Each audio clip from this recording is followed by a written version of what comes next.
আমি এটা আমার আছে, কারণ আমরা বাঙালি আফটার অল, তো এটা তো বানতাই। হ্যাঁ, দীপক প্রধানের বউ হয়ে ওঠার পরে তো দায়িত্ব অনেকটা বেড়ে গেল, মানে কেরিয়ারের ক্ষেত্রেও বলতে পারো। একদম ডেফিনেটলি বেড়ে গেল, কারণ যারা আমাকে সুযোগ দিয়েছেন তাদের কোথাও গিয়ে একটা মানে আমার কাঁধে একটা রেসপন্সিবিলিটি চলে আসে যে আমি এরপরে যাই কাজ করব, যাতে মানে তারা যখন বলবে যে হ্যাঁ ওকে আমরা কাজ করেছিলাম এবং ও আমাদের মান রেখেছে পরের কাজগুলোর মাধ্যমে, তো ডেফিনেটলি সেটা তো একটা বিশাল বড় প্রেশার। দেবদার হাউসে কাজ করেছি, দেবদার সাথে কাজ করেছি, ডেফিনেটলি। এবং সৌমিত্রিষার নতুন নাম হয়ে আবার ভালোবাসা পাওয়া, হ্যাঁ যেটা বোধহয় সত্যি সাফল্য চিন্তা ছিল।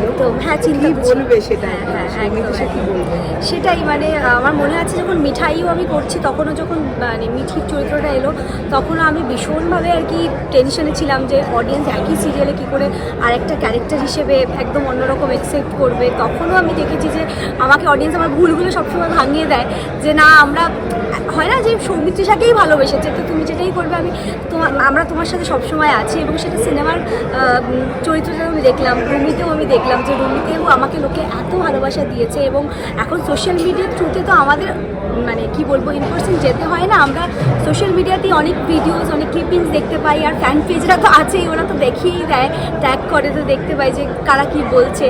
খুবই ভালো লাগছে, খুবই ভালো একটা মানে মিঠাই থেকে রুমি হয়ে ওঠার যে জার্নিটা, এবং সেটাতে যে সত্যি আমি নিজেকে এখন সফল বলতে পারি। এবং পুরো ক্রেডিটটাই আমি বলবো আমার প্রোডাকশন হাউসেস, বেঙ্গল টকিজ এবং দেব এন্টারটেনমেন্ট ভেঞ্চার্স, এবং আমার ডিরেক্টর অভিজিৎ দা, অতনু স্যার আছে, আর দেবদা তো অবশ্যই, মানে he is a wonderful co-actor to work with.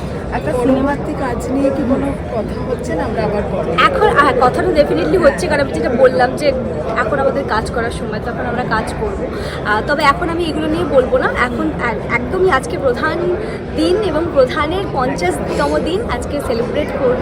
আমার কাছে সত্যি এটা একটা অনেক বড় দিন, কারণ প্রথম সিনেমা, এবং প্রথম সিনেমা মানে আমি জাস্ট গাড়িতে আস্তে আস্তে ভাবছিলাম যে তার মানে 50 দিন ধরে আমাকে নানান রকম জায়গায় নানান রকম হলে দেখা যাচ্ছে, এবং প্রথম সিনেমা। আমি ভীষণ ভীষণ হ্যাপি, ভীষণ। Thank you so much audience.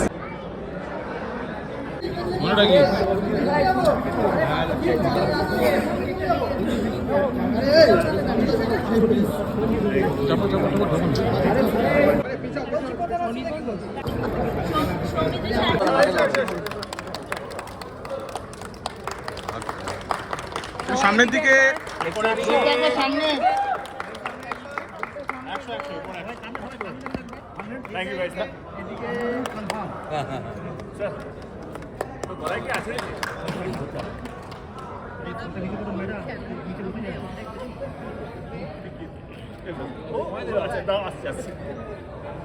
এই সবাইকে দিতে হবে, সবাইকে দিতে হবে। আমাকে চিনি দিয়েছে, এই চিনি দিয়েছে সৌমেশ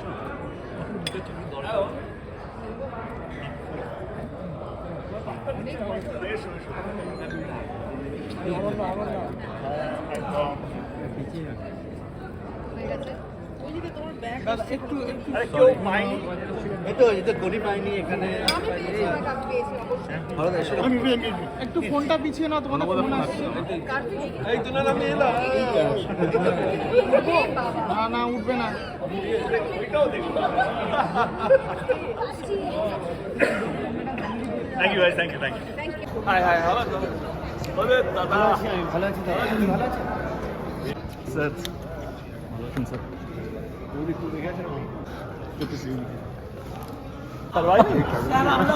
আরে কি সম্মান দিলেন ভালো আছে। ভালো আছো? কেমন আছো?